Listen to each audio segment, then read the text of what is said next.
The broadcast is now starting. All attendees are in listen-only mode. Welcome to the Wyoming Women's Business Center's 2018 webinar series. Today's presentation is Top 10 List for Tax Preparation. I'm Christine Langley, and I'll be your moderator today. You're also going to notice that the GoToWebinar control panel is on the right-hand side of your screen. So I want to call attention to both the questions panel and the chat panel. If you have questions or comments, please use these panels to communicate with us during the presentation. So this webinar is being recorded right now, and it's going to be available on our YouTube channel. So just go to youtube.com and type in Wyoming Women's Business Center, and make sure you subscribe and check out our other webinars as well. You can also visit us at our website at wyomingwomen.org or look for us on Facebook. So immediately following this presentation, a survey is going to launch, and we ask that you complete the survey because this provides us, as well as our funding partners, with valuable information. All of the participants on the call right now are muted to minimize background noise. So once again, if you have any questions or comments during the presentation, type them into that chat box or the questions panel. So I want to introduce both myself and my co-presenter today. Again, I'm Christine Langley. I'm a business counselor here at the Wyoming Women's Business Center. And we also have Leonard Holler on the line today, who is a licensed certified public accountant, better known as a CPA. He's also a certified valuation analyst and a chartered global management accountant with bachelor degrees in both accounting as well as business administration from the University of Wyoming. His background includes public accounting experiences with regional and national CPA firms. He has also held accounting and financial management positions for a variety of private companies and nonprofit organizations. And Leonard has been practicing accounting in Wyoming for over 40 years. So he spent 22 years as a regional director for the Wyoming Small Business Development Center located in Casper. And he now provides tax and accounting services, business evaluation, and business transition consulting from his private practice in Douglas, Wyoming, which is where he's joining us from today. So we are in good hands, and thanks for being here, Leonard. All right, thanks for the introduction, Christine. Absolutely. Okay, so we're going to dive into our agenda today, which is to tell you a little bit about the Wyoming Women's Business Center and what we can do for you if you are a small business owner. And then we're going to go into the top 10 list for tax preparation, and we'll finish it up with some questions and answers. So our mission at the Christine, I'm not seeing your screen. I'm sorry. Oh, minor detail. Okay, let's see if we can fix that.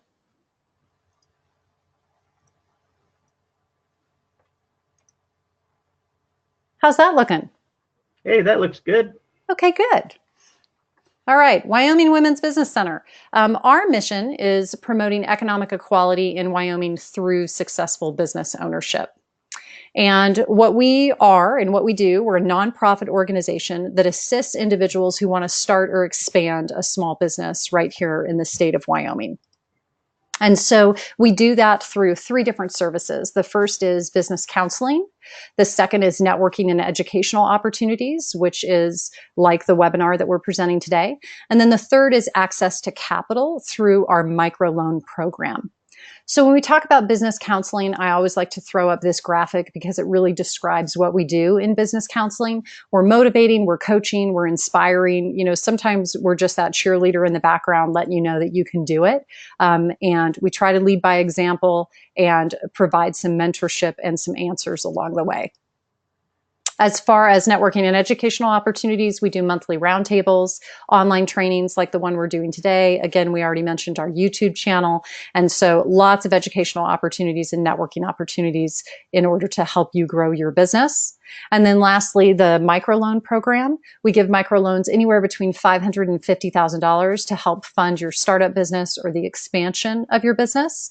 And if you want more information on the microloan program, you can talk to Waldo Smith, and we'll have contact information at the end of this webinar. So for today, we're going to go through a top 10 list for tax preparation, and we're going to jump right into our number one tip here, which is bank account reconciliation. So account reconciliation is the process of matching transactions against your bank or credit card statements. And I typically recommend this review be done once a month when you receive your statements. But if you're behind for 2018, now is really the time to get caught up. And so you want to pull out those bank statements and start matching the transactions against your register, whether it be inside an accounting software like QuickBooks or a manual ledger you keep for your business. You'll want to do the same for any business credit cards you have. And so this process can be done fairly quickly if you connect your online bank accounts to QuickBooks Online and perform regular upkeep throughout the month. But if you do that, it's important that you learn how to use that undeposited funds account so that transactions in QuickBooks match what's recorded on your bank and credit card statements. That has a lot to do with the date the transaction hit.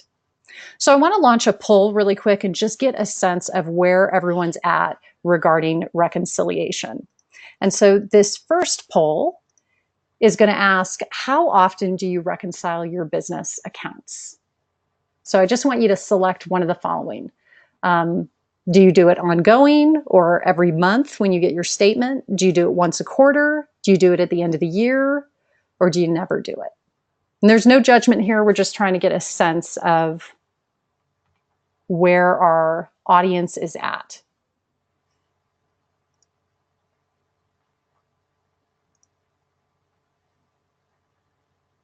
All right, so we're collecting some responses here, and it looks like got everybody in, so I'm going to share out. Oh, look at this, Leonard. We've got some rock stars on today. There you go. Okay, I guess if you're on a webinar for tax preparation, you might be a little ahead of the game considering it's only November. So that's awesome. It looks like we've got some advanced people in the group right now. Somebody after my own heart. Absolutely. Okay, if you have any specific questions about QuickBooks, you can always contact us at the Wyoming Women's Business Center, and we're happy to help or point you in the right direction.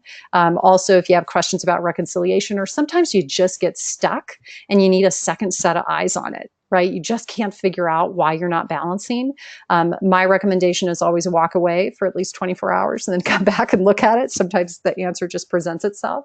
But if you need a second set of eyes, don't hesitate to reach out to us. Okay, guys, tip number 2, reviewing your profit and loss statement, also known as your income statement. So first things first, I always tell people, please do not be intimidated by your P&L statement.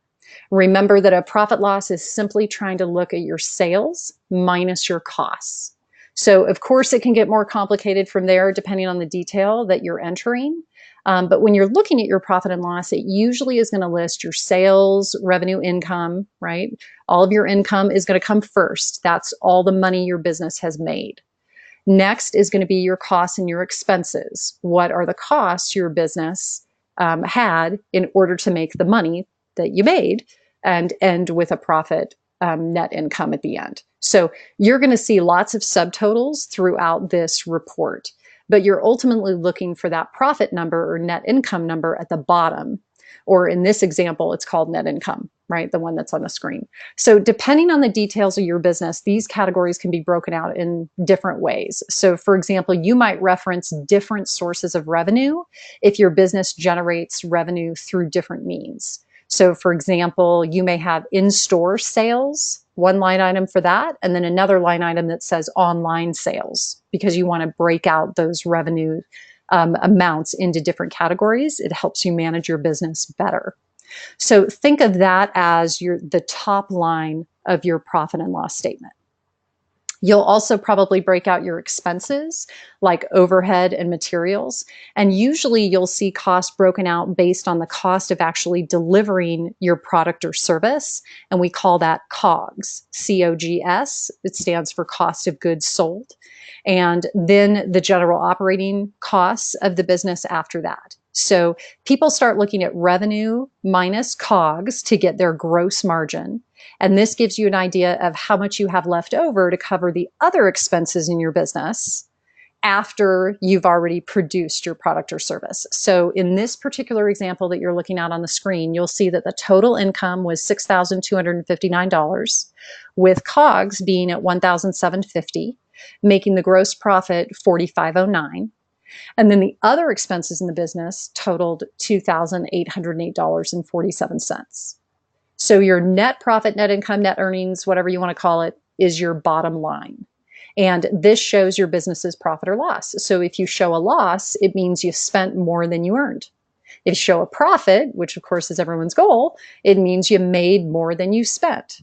So in this case on the screen, the business made $2,200.53. So again, if you're using an accounting software program, you should be able to run a report for your profit and loss statement. The review comes in to ensure that your income and your expenses are actually entered correctly and that they're categorized correctly.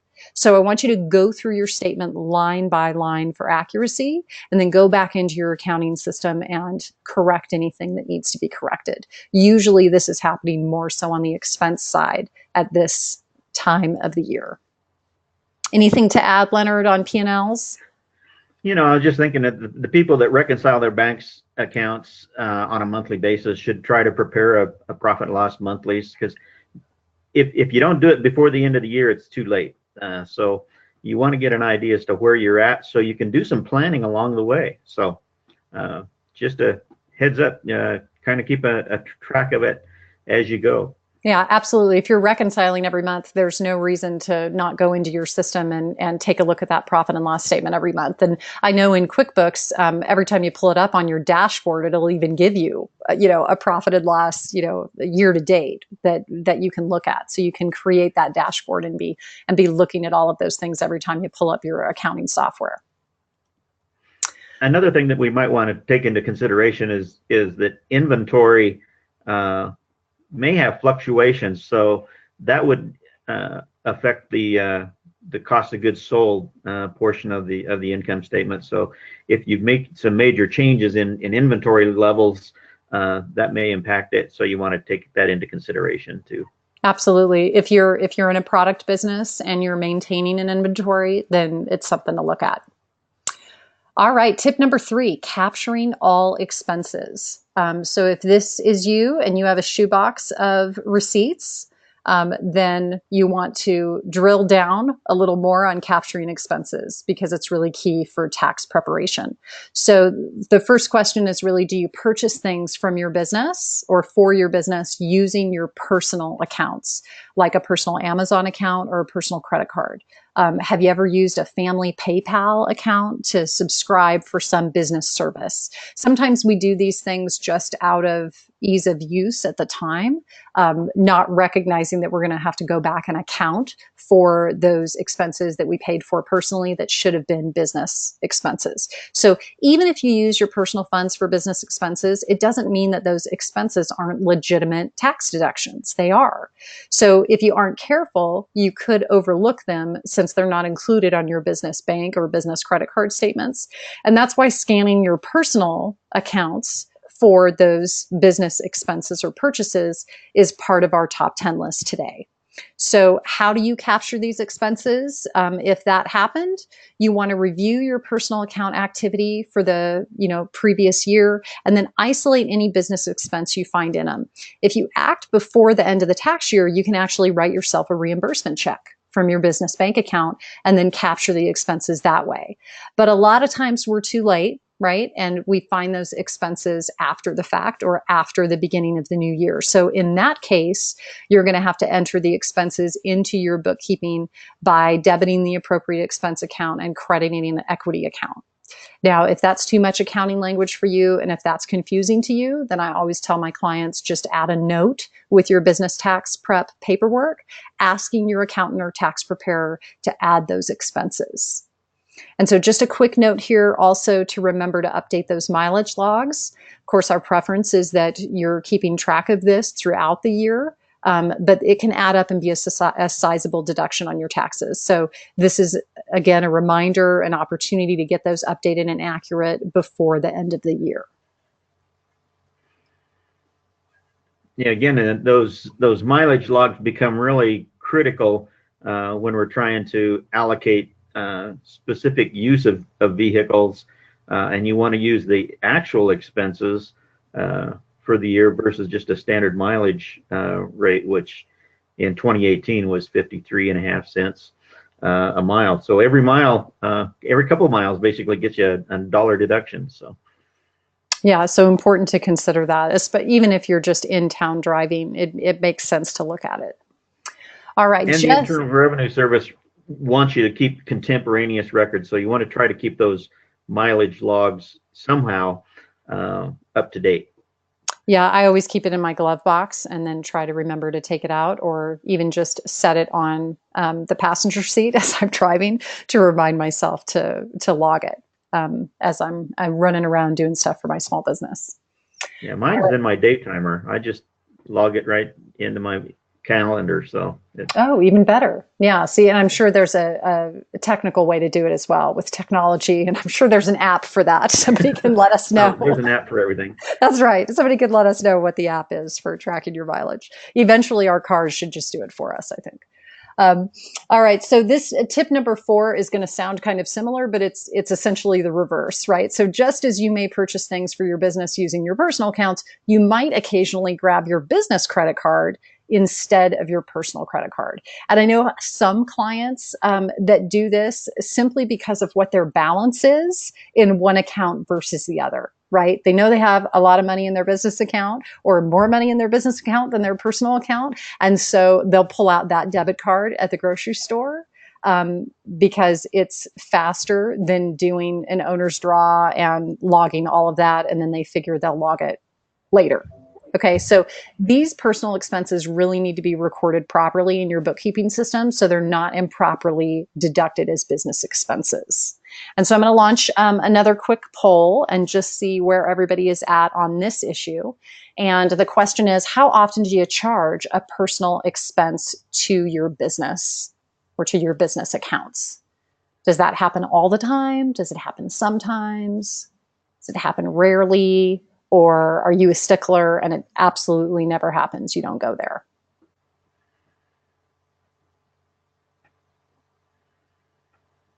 All right. And we've got almost 100% participation here. There we go. Good job, guys. And it looks like we're kind of across the board. So sometimes we do it, about 50% of the time, rarely 25%, and we got 25% that say absolutely never. All right, so again, no judgment here, guys. We're fine. You know, we just want to know what we're doing so that we can go in and make the corrections that we need to make before the end of the year. So ideally, you would repay your business for these expenses, but truthfully, it's a lot more common to simply enter the transactions as a credit to your checking or credit card account and a debit to either a loan to the business or equity account. So regardless on how you choose to handle it, you need to identify any expenses from your business accounts that are actually personal and then make a note about them. So again, if you aren't sure how to record it properly in your accounting software, just make a note for your accountant or your tax preparer and they'll help you clean it up with a journal entry. All right. And I know Leonard's got some tidbits for this one, meal expenses. I put this on the top 10 list because generally speaking, expenses for meals that you have with your customers and your clients are actually only 50% deductible. And sometimes this is confusing for people. So, and the reason is because certain meals, like the ones that are purchased while you're traveling, those might be 100% deductible. So say you have a trade show that you're going to in Las Vegas, and all the meals that you buy from the time you're at the airport to the whole time you're in Vegas and back, those are likely 100% deductible. So additionally, meals that you provide for employees for business convenience. So let's say you guys are working late, stocking inventory, and you order a pizza for your team so that they can, work through dinner and meet some kind of a deadline that you have. That's also 100% deductible. So it's sometimes a good idea to classify and subcategorize the meals and entertainment arena or category within your accounting software so that your tax preparer will only deduct 50% of the expenses as a business expense if it's truly just meals and entertainment, like with clients or customers. It makes sense to take a little extra time to subcategorize the expenses as travel or employee meal expenses because that can maximize your tax deduction. Yeah, I think that's great to have all three of those classified as far as meals and entertainment, travel meals, and employee meals, because you really need that much detail to be able to get the correct deduction for that. If it's not, you're basically going to be limited to the 50% deduction. So it doesn't hurt to have on those, again, we want contemporaneous records. We want to try to have a document of a receipt, you know, who it is that we saw, what we discussed, if it was a business meal or whatever, and what the, you know, what the purpose of the meeting was, just to document that says, you know, hey, we're entertaining a client, even though some of those meals are only going to be, you know, partially deductible. They're going to want to see some kind of business purpose for you to get the deduction at all. Perfect.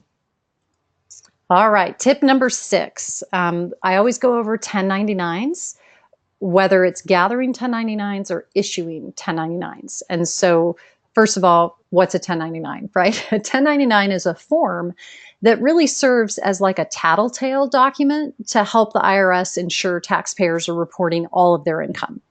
So if your business is service-based, like say you have a carpet cleaning business, then you'll likely receive 1099s from a number of your customers.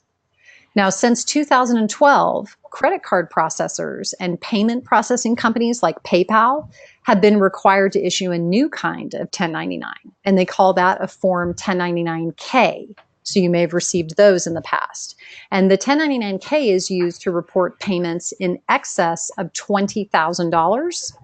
They also issue those for any payee that receives payment for more than 200 individual transactions in a year, regardless of the dollar amount. So some of your forms might be straight 1099s, others might be 1099-Ks if it's from a payment processing company like PayPal or Square, right? Most tax preparers don't use Form 1099 or Form 1099-K to prepare the actual business's tax return. But what they do is they review them to ensure that their clients are reporting at least as much income as the total reported on the 1099s they receive. So that's why this tip is kind of making our small business tax prep checklist today. So now let's transition. Let's talk about issuing 1099s, because most people aren't too concerned about the 1099s they receive, right? You just put it in your tax folder and give it to your accountant at the end of the year. But the real issue is, are you supposed to be issuing 1099s for your small business? So there's 2 questions that you want to ask yourself. The first is, did you make any payments in 2018 that would require you to file Form 1099?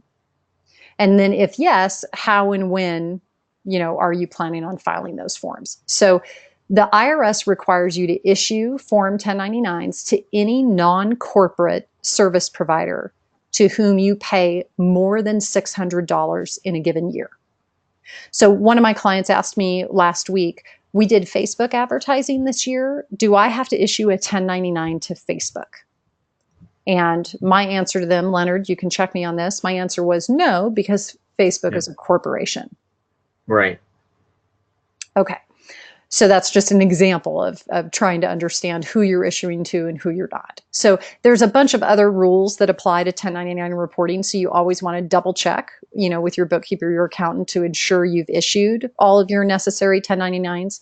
And you want to make sure you can answer, the questions honestly. So most accounting software programs have the ability to issue 1099 forms. But this is another simple request you can make to your tax preparer or your accountant to be confident all the filings are being done to the IRS, because one copy of the 1099 goes to the actual service provider, the other one goes to the IRS. So remember that the deadline to issue 1099s for the 2018 tax year is January 31st, 2019. It's a different date than tax day. And so just to get a sense of where everybody's at with 1099s and kind of how you're feeling about it, how will you issue 1099s for your business? Just a quick poll. Are you going to issue them yourself using your own accounting software? Do you delegate this to your tax preparer or a staff member or an accountant? Or are you really not sure right now? Where are you at with 1099s? All right, the votes are coming in. Almost done. All right, let's take a look. Okay, split again. We've got 25% saying I do it myself, another 50% saying I delegate that, and then we've got 25% saying I don't know yet. Okay, so hopefully this discussion, this little tip has made you aware that you need to start taking a look at that and deciding what you're going to do. Any extras, Leonard, on 1099s? I just wanted to say that, basically you want to go through your vendor list maybe and run an accounting of it and say, okay, who is out there that I've actually paid more than $600 to, and say, okay, hey, I'm gonna have to do this. You want to have the appropriate tax identification information from those providers. So it's something that you're going to have to get a little bit more information from anybody that you paid over $600 to. Either their employer identification number or social security number. If it's an individual, they may be operating as an LLC or whatever, but there's a form called a W-9 that helps you gather that information. So you want to be, close to the end of the year, you want to make sure that you get that, because the filing date's January 31st, and you have to have that information to be able to file those 1099s. So make sure you get those employer identification number or social security numbers for those forms. Yeah, for the 1099s. And that W-9, if you guys just go to irs.gov and then put in the search bar W-9, you can get a PDF document of that W-9 that you can actually email to your vendors and have them fill it out. Most anybody that's running a service business does that on a regular basis. And sometimes that's just part of your regular kind of bookkeeping setup whenever you take on a new vendor. When you send them when you receive the first invoice from them, before you make the first payment to them, you send them a W-9 and say, hey, can you complete this, so that you have that stuff on file ahead of time. I'm kind of proactive with some of my clients in the fact that anybody that has paid me over $600 in service fees, I ask them, have you filed your 1099s? If not, that gives me some opportunity to provide an additional service. Excellent. All right, tip number 7, reviewing the balance sheet. So the balance sheet is another simple report that you can run from your accounting software program, like QuickBooks. And the two important areas that I always tell people to review on their balance sheet for tax preparation purposes are asset purchases and loan balances. So assets include things like furniture, computers, vehicles, any large purchases. Generally speaking, most accountants will tell you that they want assets to cost at least $2,500 because that's what makes it depreciable. But some people want to, identify assets, anything that is $500 or above. So that's kind of a personal call within your bookkeeping system. But it's essentially assets that are expected to be used more than once a year. So assets can be depreciated, meaning the full purchase price of the asset is not usually deducted as a business expense in the year the asset is purchased. So your tax preparer can run the depreciation schedule, but they're going to need to know when the asset was purchased and what was included in the purchase price. So if you have assets listed on your balance sheet, now's a great time to be pulling out those receipts and gathering all of that information together, because this is going to help your tax preparer determine how much depreciation can be recorded within the tax year. And then they also may want to, retain a copy of the receipt or other purchase documentation within their work papers that go with your tax return. So lots of small business owners record the entire amount of their loan payments as a decrease in the liability owed. So now we're talking about loan balances. Not only does this cause the loan balance to be reflected inaccurately on the balance sheet, but it also doesn't separate out the interest paid. So if you're currently making a loan payment and you're just charging that as an expense, those loan payments actually need to be broken out against the principal, which is not tax deductible, and the interest on the loan, which is. So it'll almost look like a split payment in your accounting system. So you want to review all of your loan statements as the end of the, at the end of the year with your bookkeeper, your accountant, your tax preparer. Make sure that those loan balances on the balance sheet match the balances on those statements. And if for some reason you're not getting statements, then contact that loan provider and make sure you get a statement. So as in the case with bank and credit card statements, lots of tax preparers are going to want to review your loan statements before preparing your tax return. So if you can gather those statements now, you can include them in the paperwork that you take with you to your tax appointment. Yeah, one of the comments that I was going to make in regards to gathering the receipts for asset purchases is that you may want to keep a completely separate file. I call it a permanent file for asset purchases that you can then attach that with your depreciation schedules that are prepared by the accountant, because eventually you're going to want to purge a lot of your receipts and things, but if you still own that asset, you're going to have to keep the documentation for the purchase of those assets until you discard or just get rid of that asset. So keeping those receipts in a separate file along with your depreciation schedules basically saves you having to sort through all those receipts 3 or 4 years later to say, oh, I can't get rid of this because I purchased an asset. It's good to have those. Another thing is, depreciation is one of the areas where you have a lot of allowance. Basically, an accountant can, depending on the elections that you make, either Section 179 deduction or the new bonus depreciation, you can depreciate something purchased during the year.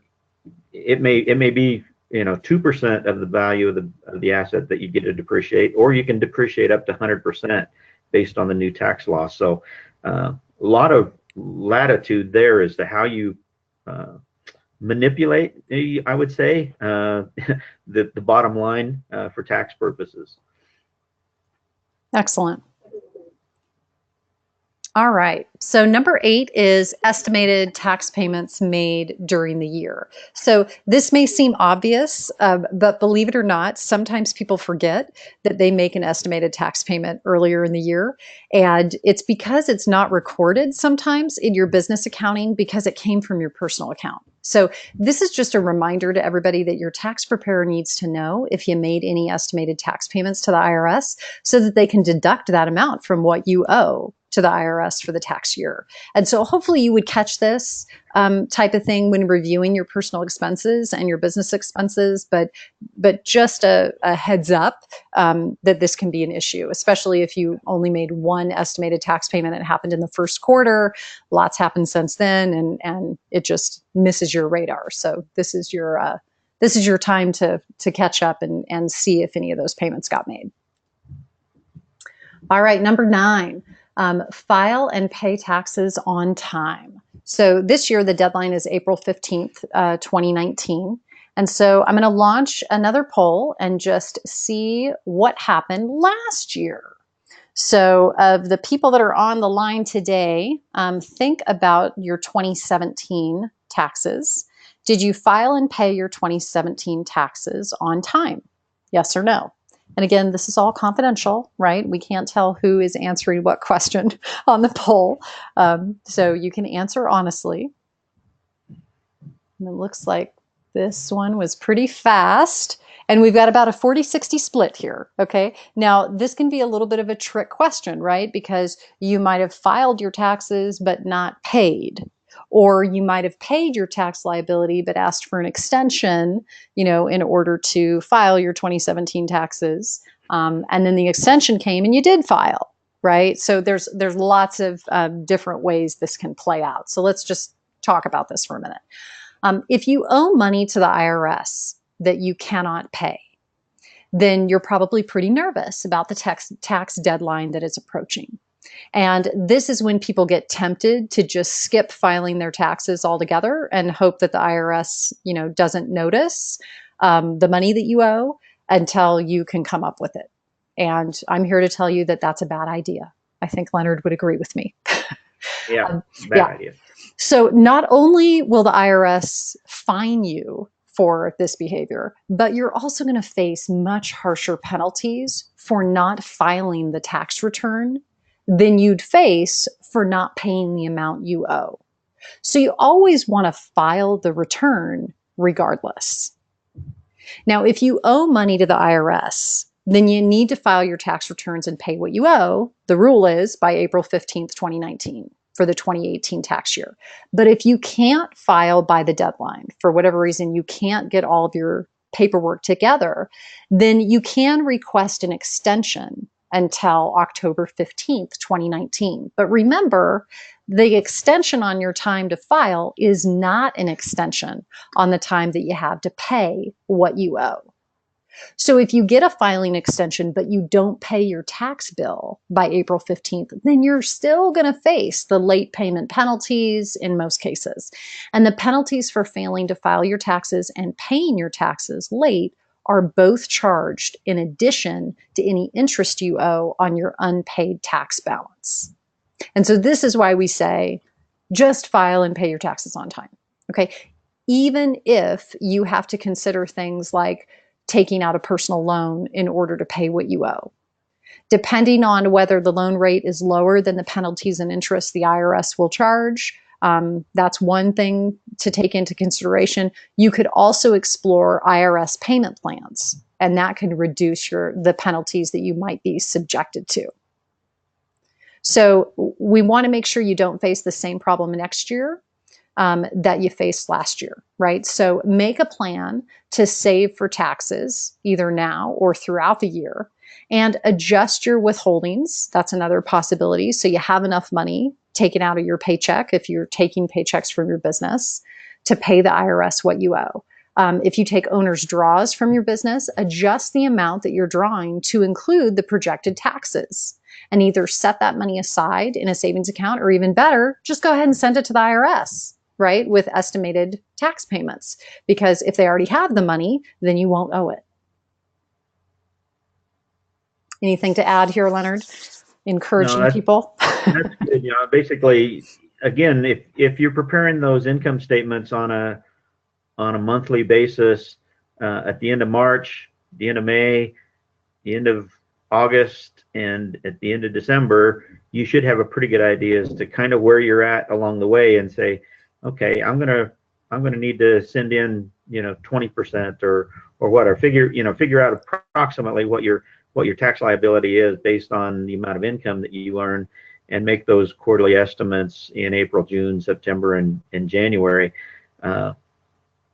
Again, that saves you having to try to come up with it April 15th, and it might not be the best time of year to try to raise capital or whatever. So having those paid in during the year is a good idea. So and the IRS accepts credit cards, so that's I don't like giving them my checking account number, but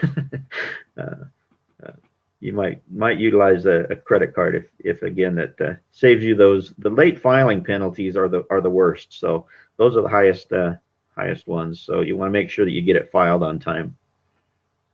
Okay. All right. And last but not least, our tip number 10 is decide if you need help. So I really want you to think about when it's time to ask for help, because delaying this type of financial review is just going to cost you more money and time later. So it's important to just understand what your limitations are. And, most small business people did not get into business to become an accountant or a bookkeeper, right? We know it is more than likely not your best skill, and that's okay. The important thing is that you ask for the help that you need and that you do it sooner than later. So lots of tax preparers will create client organizers to help ensure that their clients are prepared for their tax appointments. Asking for a client organizer from your tax preparer can prevent a lot of headaches if you are in the process of preparing for a tax appointment. So a lot of times accountants will send those organizers out the last quarter, of the year. If you don't have one feel free, to contact your tax preparer and ask for one. These are also available online. So over in the control panel on the right-hand side of your screen, you'll see a drop-down that's labeled handouts. And if you'll go over to those handouts, I've got a document in there for you that has several links to these organizer checklist type items. There's one specifically for small businesses. There's several, for your personal income tax return, because most of us, our businesses just pass through onto our personal income tax return. So it's a similar process. So go ahead and download that handout so that you've got a couple of links and you can start seeing the type of information that you need to gather for that tax appointment. And you want to schedule some time to review your year's books with your bookkeeper or even with a business counselor. So someone like myself at the Women's Business Center, or the Small Business Development Center, there's lots of resources out there for Wyoming businesses where we can help with this. So make sure that any questions that you have get resolved, before you go and meet with that tax preparer, because we want you to be comfortable with your books before that tax appointment. It's going to make the process go so much smoother, and you'll have a lot less stress through the process. All right, so last but not least here, we're going to do one final poll to just see where you're at with the help. Okay, so just select the phrase here, the answer that best describes you. All right, I understand the rules and can file my taxes myself. Or I have an accountant or tax preparer working with me already. You're already on top of that. You've been having quarterly meetings, or you used somebody last year. You're pretty confident that you can do it again. Or I need to find an accountant or tax preparer. You're kind of at that recognition. Or are you just feeling lost and you need one-on-one help to clean up your accounting?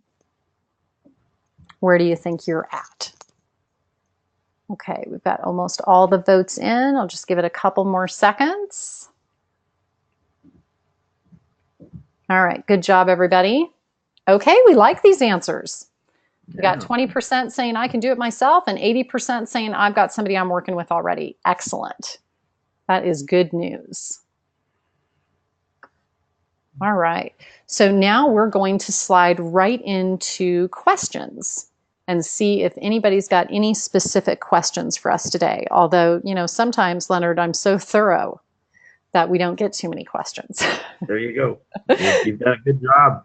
Covered a lot of it. One thing to talk about the client organizers, I don't expect my clients to fill everything out, because it's almost as daunting as filling out the tax forms themselves. But if they've at least looked at it and saw what their expenses were, and in my case, my tax organizer has what they spent last year, or what the expense was, or their income for last year versus a place to put current year information. Fill it out the best that they can, or at least make sure that you bring in the information to document, what those expenses are, the W-2s, the 1099s, like you say, the bank statements, those types of things that is going to help me in the preparation process to make sure that I've got all the information that I need. Because otherwise, it's going to take time for me to say, well, we're missing this, and this, and then you have that delay of being able to complete the return in a timely manner. So just helping them organize the documents and to make sure that they haven't missed something from prior years.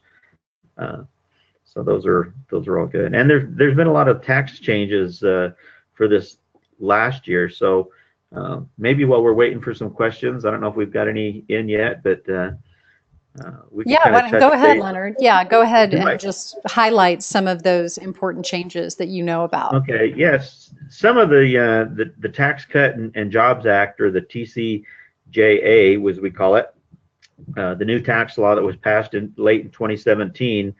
There's a lot of items that came into to play in 2018, and one was the increase in the standard deduction. So people that itemize their deductions in prior years might not itemize anymore. I mean, you have a $12,000 standard deduction for a single person, and $24,000 for if you're married and filing a joint return, you may not have itemized deductions that amount to those. So there may be fewer people itemizing.